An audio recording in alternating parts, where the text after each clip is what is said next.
unido jamás será vencido. El pueblo unido jamás será vencido.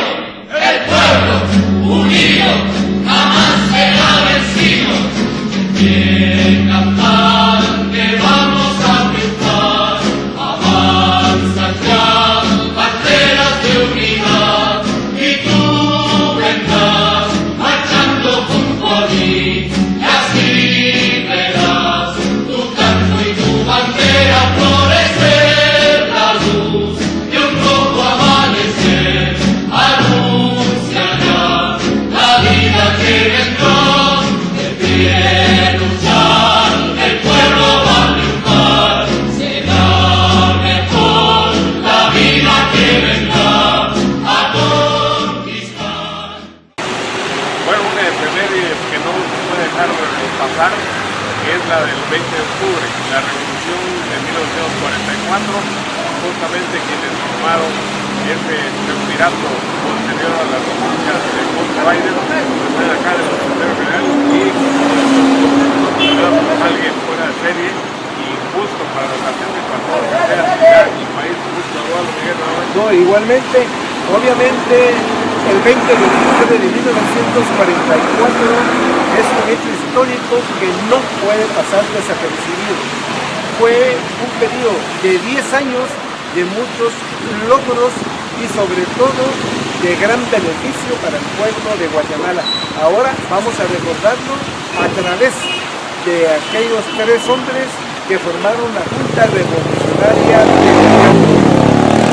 Muy bien, pues les invitamos a que nos acompañen y contemplamos ahí con tremenda sonrisa. Quisiera tener yo la cámara para mostrarles cómo nos adaptamos acá a las circunstancias del factor tiempo. Así que vengan con nosotros. El pueblo va a triunfar, millones ya imponen la verdad. De acero son, ardiente batallón, sus manos van llevando la justicia. En el panteón de la familia Toriello Garrido se encuentra un alto relieve que representa a Nuestra Señora de la Piedad. Es obra del gran escultor Rodolfo Galiotti Torres.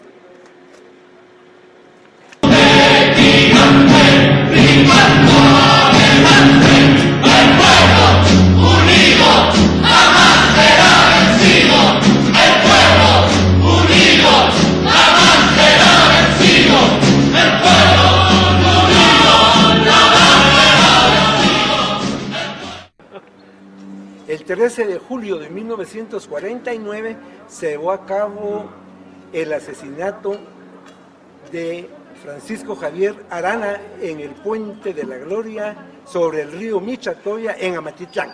Hasta la fecha no se sabe exactamente qué es lo que pasó. Aquí en el cementerio general encontramos este mausoleo en el cual el artista Rodolfo Galiotti Torres había construido, había diseñado 2 figuras de soldados para custodiarlo. Sin embargo, por los descuidos que han sucedido, solo queda uno. Aquí podemos ver también entonces de que Galiotti Torres, que fue un escultor muy importante durante la época de la Revolución, es quien realizó estas obras artísticas en los panteones de Toriello Garrido y de Arana.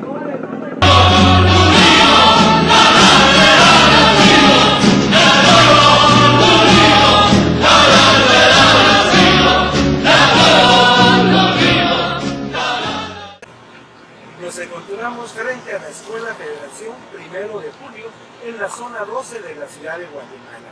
Nos encontramos en la base del monumento a la Revolución, conocido como el Tríptico de la Revolución, obra de Rodolfo Galiotti Torres. Lamentablemente, como una mala práctica que se ha venido dando en Guatemala, han depredado la placa conmemorativa de este monumento. Aquí podemos ver que en otro tiempo hubo una placa. El monumento consta de 3 figuras con símbolos que nos recuerda la gesta de 1944, por eso se conoce como el tríptico de la Revolución. Es una escultura en concreto, obra de Rodolfo Galeotti Torres.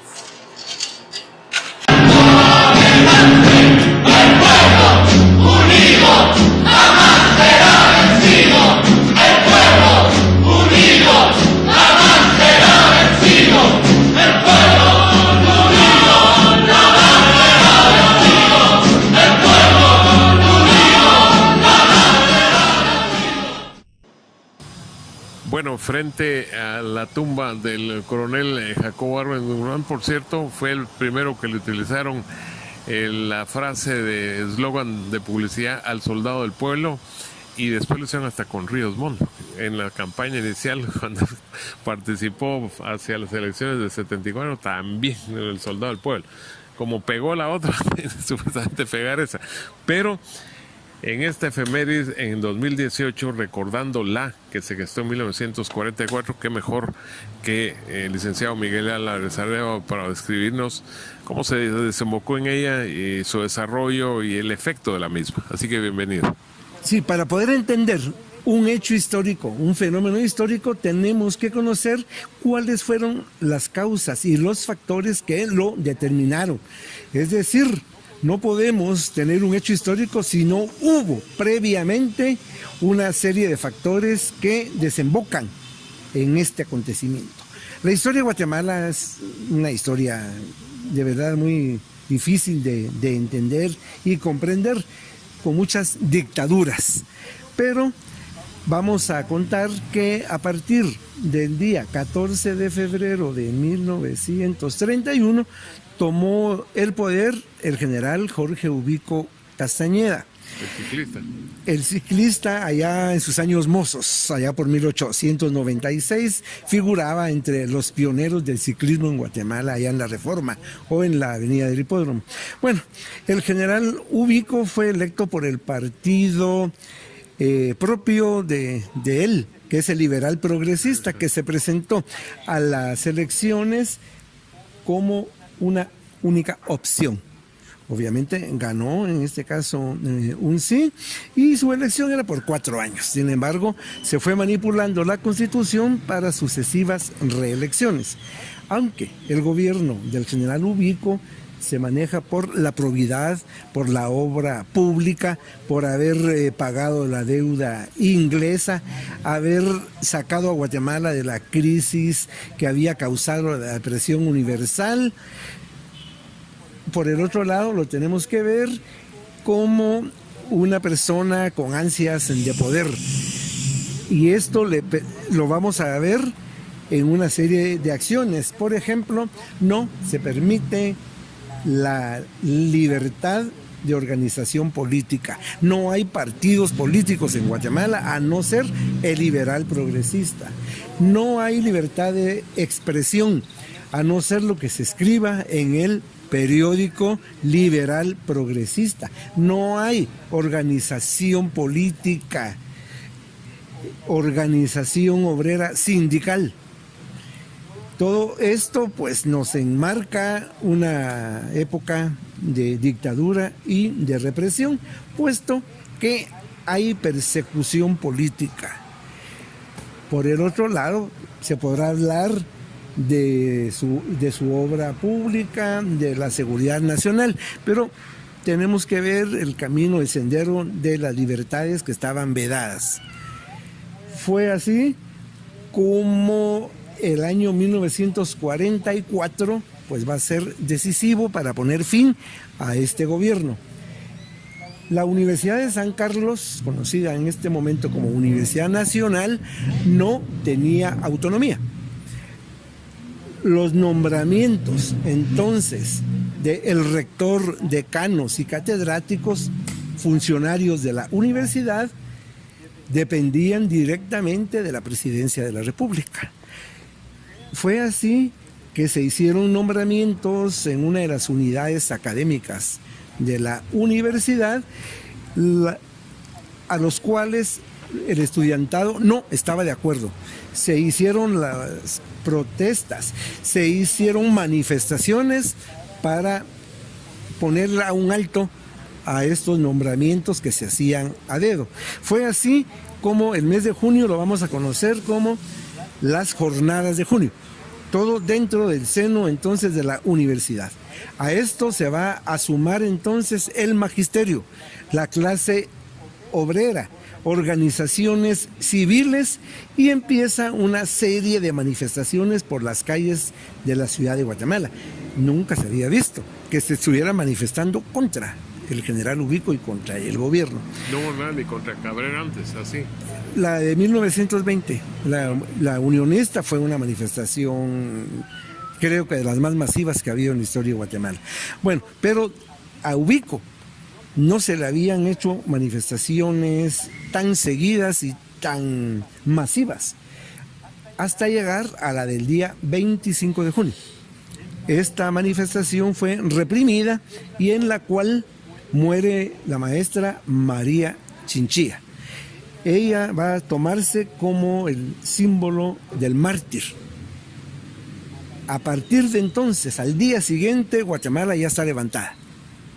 Ya no se permite más el abuso del poder que se había ejercido.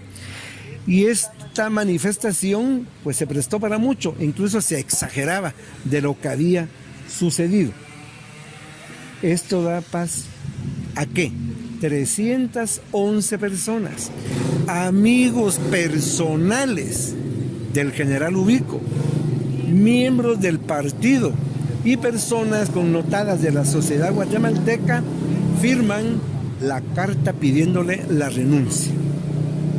Esta carta fue entregada en el despacho presidencial, alguien la puso bajo la puerta y salió corriendo. El general Ubico la toma, la lee, la medita y presenta su renuncia el día 30 de junio de 1944 a efecto del 1 de julio de ese año. Se nombra entonces un triunvirato. Tenemos a Pineda, a Ariz y a Ponce Báidez. Este triunvirato se disuelve inmediatamente y queda Federico Ponce Báidez como presidente provisorio de Guatemala. Va a dar continuidad al régimen. A pesar de esto... ¿Y Ubico? De Ubico. No por eso, pero él se quedó, se fue, ¿qué pasó con bueno, Ubico renuncia y luego marchará a Nueva Orleans, donde murió en el año 1946, una enfermedad terminal. Ponce Báidez, como presidente provisorio, indica que va a haber apertura política. Como nunca surgen entonces los partidos políticos en Guatemala, surgen muchos. Se indica que van a haber elecciones para finales de ese año 1944. Van a haber libertades y que él no se va a proponer como presidente. Sin embargo, las cosas fueron cambiando. El Partido Renovación Nacional envía una carta a Argentina, donde radicaba el doctor Juan José Arévalo, invitándolo a que participara como candidato a la presidencia de Guatemala. Arévalo acepta y regresa al país el día 3 de septiembre de 1944. Nunca se había recibido a un político en Guatemala como se hizo con Arévalo. Ese momento nació un grito que se hizo público en toda la campaña: ¡Viva Arévalo! Desde el aeropuerto en Avenida Hincapié hasta la zona 2, donde vivía la familia, la gente se fue agolpando, la campaña se volvió masiva y muy popular, y esto no le gustó a Ponce Báidez, porque pensaba de que él iba a tener precisamente el favor del pueblo. Sin embargo, surge un candidato con el favor realmente popular. Empieza la represión, a tal grado que Arévalo tiene que partir a México, desde donde va a seguir el caso y la lucha de Guatemala, como lo había hecho ya en otras ocasiones. Llegó el mes de octubre de 1944, no se tenía planificado nada.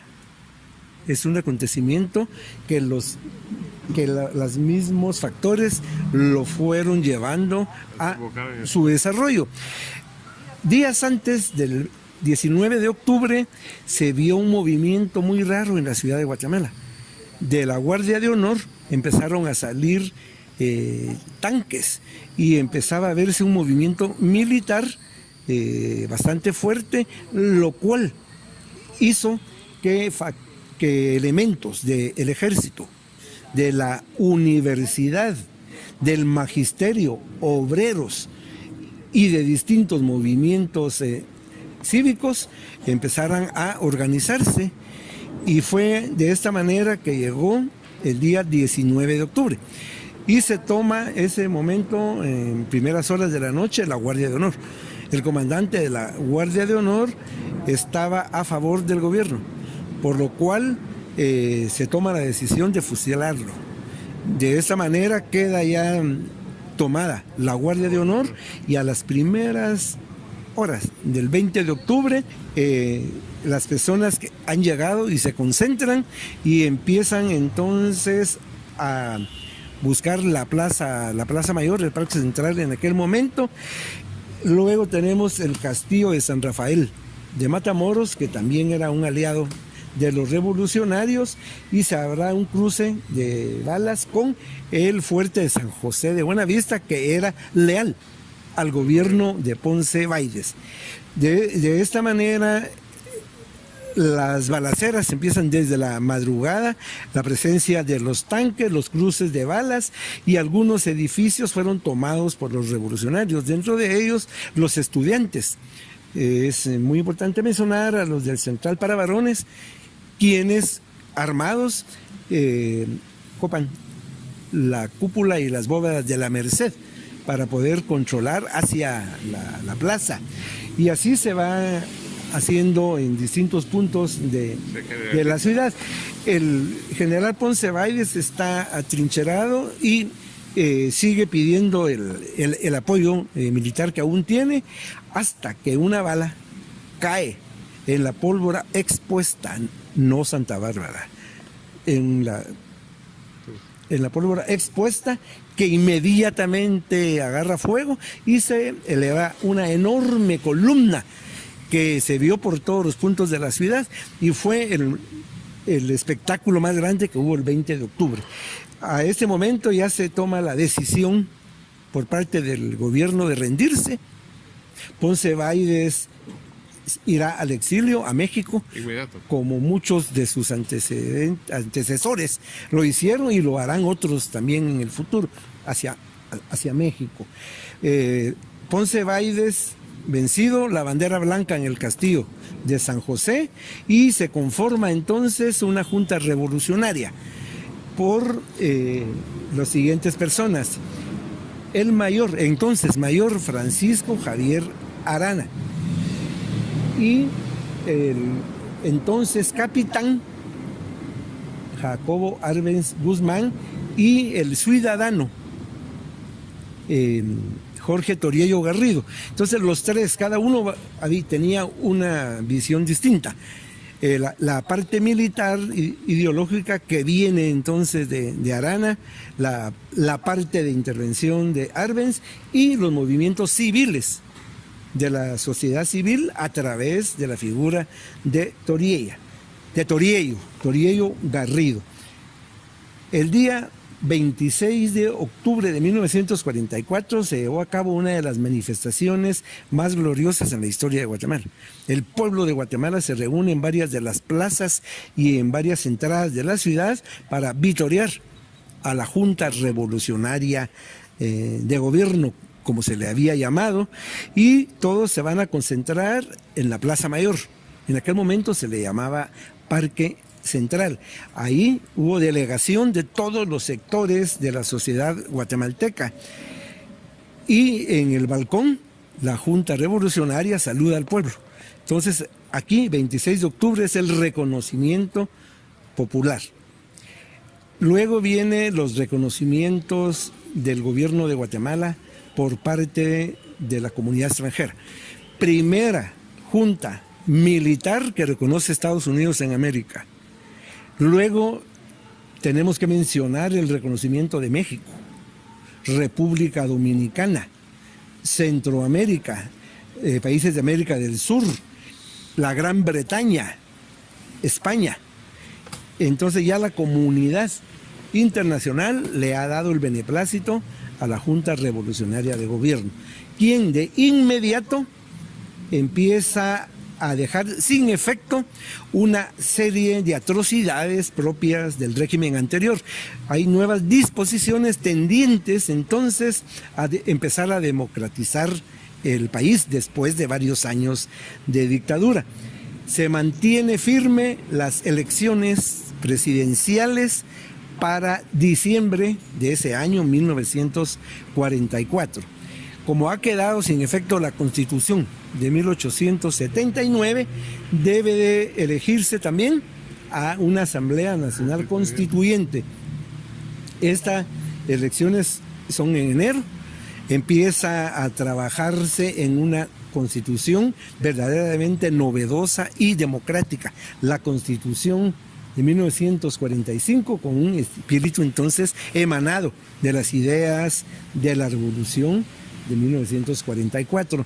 Hay muchos jóvenes en esta asamblea y también fue una lucha dura porque habían representantes de los grupos tradicionales de poder. En marzo se dio la promulgación de esta Constitución. Previamente, en diciembre, había ganado las elecciones el doctor Arévalo con 86%, y el 15 de marzo de 1945 el doctor Arévalo toma la presidencia para darle paso a 6 años de gobierno con la idea de una modernización de Guatemala, donde va a imperar el sentido social. Se va a dar gran importancia a la seguridad social, laboral, a la cultura, a la educación. La revolución de 1944 va a ser entonces ese preámbulo. Esta Junta Revolucionaria, emitiendo una serie de disposiciones, también le va a dar un carácter popular a las elecciones, donde ya van a poder votar las mujeres, lo que no podía hacerse antes, o el indígena. Letrados. Antes el indígena iba acompañado por un miembro de la finca que entraba a la casilla y le indicaba dónde tenía que poner la marca. Bueno, entonces aquí ya vamos a encauzarnos a un nuevo periodo en la historia de Guatemala. La Universidad de San Carlos logra su autonomía el día 1 de diciembre de 1944. La Junta Revolucionaria no tiene intención de perpetuarse, por eso vemos de que dio esta apertura a las elecciones. Luego tenemos el gobierno del doctor Arévalo, donde dentro de los logros vamos a mencionar el Instituto Guatemalteco de Seguridad Social. En este periodo se ratifica el Código de Trabajo, donde ya se especifican 8 horas de trabajo, un día de descanso, vacaciones, pre y postnatal para las mujeres. En vez de despedirlas como se hacía anteriormente, se abre una red de caminos, hospitales, bibliotecas, se fundan instituciones tanto para la salud, la educación y la cultura, dentro de las cuales hoy en día existe el Instituto Guatemalteco de Seguridad Social y existe la Dirección General de Patrimonio Cultural, fundada como Instituto de Antropología e Historia. Cuerpos de arte en Guatemala, bibliotecas que iban por nuestros caminos. Entonces es un momento de una apertura donde también va a haber un lugar para la mujer trabajadora, se van a abrir las guarderías, se van a cuidar a los niños, a alimentar. Después de un periodo bastante difícil que se va a vivir durante el gobierno de Arévalo, finalmente llegamos a las elecciones de fines de 1950, que darán paso al gobierno del coronel Jacobo Arbenz Guzmán, quien gobernará del 15 de marzo de 1951 hasta el 26 de junio de 1954, rompiéndose el periodo constitucional para el cual él había sido electo. El gobierno de Arbenz entra en una pugna con algunas empresas norteamericanas que tenían mucha incidencia en Guatemala, como United Fruit Company, la IRCA, la Tropical Radio. Y el decreto 900 pues va a ser definitivo, el decreto 900-1952, reforma agraria. Y la construcción de la carretera de la ciudad de Guatemala al puerto Santo Tomás de Castilla fue también uno de los detonantes para la caída del coronel Arbenz. El puerto que se manejaba en el Caribe en aquel momento era Puerto Barrios. Guatemala tenía un puerto muy antiguo, está bastante olvidado, Santo Tomás de Castilla, y se crea entonces la empresa portuaria Santo Tomás de Castilla, manejada directamente por el Estado guatemalteco. Se dice que la Revolución de Octubre son 10 años. En esos 10 años tenemos que ver el balance de los logros que beneficiaron al pueblo de Guatemala. Hoy recordamos aquel movimiento de 1944 y aquí en el Cementerio General de la Ciudad de Guatemala podemos ver los panteones de estos miembros de aquel triunvirato. El mayor Arana, el entonces capitán, llegó a ascender a coronel Jacobo Arbenz Guzmán, y el ciudadano Jorge Toriello Garrido. Los guatemaltecos estamos muchas veces cegados. No nos importa la historia, no sabemos quiénes somos. Debemos de analizar perfectamente todos estos acontecimientos para entender qué es lo que hemos hecho, pero sobre todo hacia dónde vamos. Ese es el papel de la historia, no estar revisando atrás. Revisar atrás para sacar la lección que nos conduzca a un mejor futuro, porque nosotros queremos de verdad una Guatemala próspera y feliz. No dejes de cuidarte después de vacunarte. Vamos todos juntos contra la pandemia. No dejes de cuidarte después de vacunarte. Sí, señor, no debes relajarte. El COVID anda suelto. No dejes de cuidarte después de vacunarte. Yo sí me vacuno porque así prevengo. El ISA aconseja que nos vacunemos, sí señor. Bueno, el mayor Javier Arana murió en el Puente de la Gloria, allá en Amatlán. Todavía no se sabe a la ciencia cierta cómo se dieron los sucesos que desembocaron en que lo mandaron a cazar prácticamente. En el caso de quien tenemos atrás su mausoleo, pues lo tuvieron circulando por el mundo, no lo dejaban prácticamente, no lo recibían, no le daban la venia a diversos países hasta que murió en México. Afortunadamente sus restos ya reposan acá en su país, no en su natal, que es Quetzaltenango. Y en el caso de Jorge Toriello, incluso hay un restaurante de una cadena muy amplia en la que desayunamos con el licenciado y también con José Pablo, que es donde estuvo en la zona 10 la residencia del ciudadano Jorge Toriello Garrido, que él sí ya por cuestiones naturales falleció y es el que más sobrevivió de esa junta revolucionaria de gobierno. Así que ustedes notaron, es un libro pero verdaderamente abierto. Fluye ahí el licenciado Miguel Álvarez Arévalo, y con él hemos producido acá junto a José Pablo y su sombría pues este panorama, porque el cielo amaneció no solo nublado sino soltando el líquido vital, que incluso acá uno de los jardineros nos decía que qué bueno que todavía cae el agua, porque eso da margen a que la tierra sea productiva y uno pueda salir adelante. Así que continuamos en @Contacto Deportivo GT y Contacto Deportivo Gustavo Velázquez en YouTube con este tipo de reportajes, y el agradecimiento profundo, porque es inigualable e invaluable su aporte y su participación, del licenciado Miguel Álvarez Arévalo, el cronista de la ciudad de Guatemala.